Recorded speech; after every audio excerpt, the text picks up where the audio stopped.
Join me for the Sweet Life of a Designer Summit, March 11th and 12th. Your free ticket includes 24 hours access to workshops on holiday crafting, creative business, organization, laser cutting, wellness, and so much more. Join me at designsweetcourses.com/sweetlife2026. You're a designer and you have all of these crazy steps you have to make in order to get a design from your computer or your easel all the way to the marketplace. Welcome to the Make and Design podcast. I'm Karina Gardner, and today we're going to talk about the design process model. And more than that, we're going to talk about how you need a firm design process so that you can get through without going a little bit crazy. Yes, it is really tough to go from making your beautiful artwork to actually putting it in a place where people can see it. That's one of the hardest things about being a designer or an artist. As a designer and artist, I can spend all of this amazing time creating gorgeous art, drawing, sketching, painting, really making gorgeous stuff. That's why we got into this, because we want to spend more time on that. The hard part is when we translate it into some kind of product so that someone can buy it, right? Now, that might be as simple as an art print. By simply making the artwork and getting it set up for an art print, we're actually going through the exact same steps we're going to talk about here. But more than that, I want to tell you that this is important not just for people who are artists and designers, but if you own any kind of business and you're listening to me on this, just kind of take out the word design and think about what you're doing in your business to have a decent process so that you can get through and get to your end result, which is, of course, a sale. Our goal always is the result of a sale. Okay, so let's talk about this in a way that hopefully is really understandable and usable to you. So I built the design process model not because I was trying to, come up with a fun framework, but it's because I was literally trying to explain to everyone how I do things.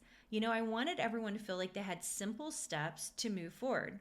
So I just didn't know how I could make it any simpler than creating a 4-step process for you to understand how you took your design work from design work only or artwork only into an actual sale. Okay, so there are 4 steps in the design process model. We're going to talk about them and how you can build a process for each. The first is ideation. You have great ideas, right? You have an idea for a design. The second one is implementation. So I actually sit down and I paint the thing. I draw the thing. I draw it in Adobe software. Wherever you're actually implementing, creating the design, that is in this stage, okay? As a university president, as someone who has taught at universities, I'm going to tell you that this is usually where we stop in designer schooling. It's not because we don't like the idea of the last 2 pieces, but most of the time you don't have that in education because we're trying to teach our designers to be great designers, not necessarily great business owners. Of course, you guys know that we do both of those things at the University of Arts and Design. And so because of that, I really have to think about the entire thing. So we have an idea, we implement it, okay? And that cycle kind of goes on and on and on. But instead of making that cycle go on and on, I'd always tell my designers we go from implementation to the part that everyone hates, which is production. There are actually designers out there whose main job is production. They're called production designers. And production is anything it takes to get that design to the marketplace. So that means it's ready for a customer. Now, this can look a lot of different ways. If you're a fabric designer, it's setting up all your files in, for me at Riley Blake, we do like a 150 JPEG of every item. We do a 300 JPEG of every item. We have an AI file with everything. We have fabric swatches that tell us what colors match up with their color palette that we're using. So anything that makes it ready for the customer, which in that case, the customer is actually Riley Blake. It is not a regular customer. The customer is the manufacturer, okay? So that's an example of one and what I would do in production of that. If you are an online business owner, that means you sell your work on Etsy. And let's pretend I do die cut files. So my production work is going to be to make the preview, it's to make the mock-ups, It's to zip up the file with my terms of use and anything else I want to put inside of it. It's preparing all the different file types, and SVG file is usually not enough for a die cut. Usually you're doing other file types as well. Let's think, what else? Might be a video, like an instructional video. So like a YouTube video would be part of the production time. The thing that I see often with designers is that we don't spend enough time, or we haven't blocked off enough time production. We're so excited about making the beautiful artwork that we don't spend the time necessary to do the production piece, which oftentimes will take longer than the implementation. Okay. So we've got ideation, step 1. Step 2, implementation. That's usually the fun part. Step 3, production, the not so fun part. Step 4 is sales. And step 4 is the part that scares people. That's why most people never make it to that place. And I'm going to tell you that depending on the way you do it, sales can actually be as easy or as hard as you want it to be. If you are putting your design work in front of a manufacturer, like a fabric designer or someone you're licensing to, then yeah, you're just handing it over to them and that's your sales, right? If you're doing it online, then you are preparing the SEO, you're preparing the descriptions, you're looking for keywords, you're making sure that any kind of marketing thing that's going to help them get onto your email list is going to end up here. It's usually the research involved in looking at online platforms, deciding which ones are going to work for you. It's just all of those things all in one. And actually sales takes the least amount of time. Oftentimes that usually only takes me 30 minutes to an hour, depending on how many shops I'm submitting to, versus production time, which for the same items, like if I have 10 items, I might spend 4 or 5 hours on production, 1 hour on implementation, and 30 minutes on sales. Like, it's kind of crazy. Production can take up an awful lot of time. And that's why so often you see people struggle to create a business, because they're hoping that most of their time is going to be spent in implementation, when in truth, most of our time is spent in production. Well, you might throw your hands up and be like, well, I didn't get into this to do production. Yes, but you want to sell your artwork, right? And so that's why I kind of give the tough love. We've got to spend some time in production to get there. This is really not different than a lot of other businesses I've owned. Minnie Lou was a physical products company. You spent very little time in making the product. Like, there's a percentage of time making the product. Almost all the rest of the time is spent in production and sales. And actually most of it was sales. You're spending more of your time in sales.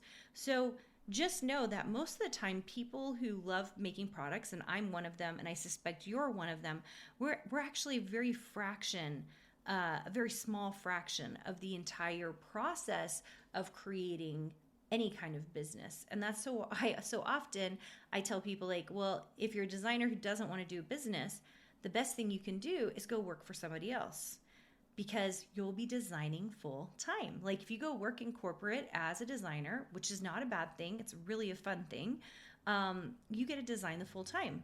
And you might be like, well, then I don't get to design what I want to design. You can design whatever you want to design on your own time, or if you're willing to do the business piece, which is the hard part, but if you're willing to do the business piece, then yeah, you can design whatever you want. And so I think that the thing I'm trying to tell you is there's a compromise on all areas. And everybody thinks that it's supposed to be really easy, and it's just not. And the reason it's not easy is because we are all making a compromise. By owning our own businesses, by creating what we want to create, then we also have to carry the burden of producing it and selling it to make it work. Now, I'll take that compromise any day of the week, because I like making my own stuff, and I think it's a really fun way to own a business. But it's not for everybody. And so that's why I always tell everyone, you've got to really decide if this is for you. All right, so we have our 4 pieces of the design process model. I hope this really helps you. You're going to have ideas all day long, right? So ideation doesn't ever make it onto my calendar. Then you are going to implement it, whatever it is. Then you're going to produce it, do your production, and then you're going to do sales. Now, ironically, this model, even though I call it the design process model, works for a lot of other things. I have a daughter who likes to write, and we started going, hey, can this work for books? She has an idea for a book. then she implements it, right? Then there's a production time period. Now, production might be a little different for her. It might be setting the book up. It might be, getting it ready in lots of different ways that I don't understand because I don't do anything with book production. And then there's the sales piece, whether you're selling it to a publisher, you're self-publishing it, you're letting people know about your book. Like, this model works pretty much for anything in the creative industries, in my opinion. You just have to kind of rework it a little bit to make sense for you. So build your steps, do the things in order. And I also don't allow myself, I'm not allowed to start ideation and implementation again unless I finish sales on the products I've had. I think that's a really good rule of thumb, because then you finish the loop many, many times. The more times you finish this loop, the more likely you will be successful and profitable. And I have seen this over the years with my designers. The ones that are the most successful and the most profitable are 100% finishing this loop over and over and over again. Want to hang out more? Go to DesignSuiteCourses.com/free to get our weekly freebies and patterns, die cut files, and more. Can't wait to see you there. I have a gift for you. My third book, The Intentional Design Year, is out, and I want to give you access to read it. To get the digital copy for 1 month for free, go to www.designsuitecourses.com/intentional. Make sure and do the www. Because for some reason, that's the only way it will work. Anyway, this will get you free access to read the book for an entire month. If you love it, you can always go to Amazon and get the whole book plus the prompt journal.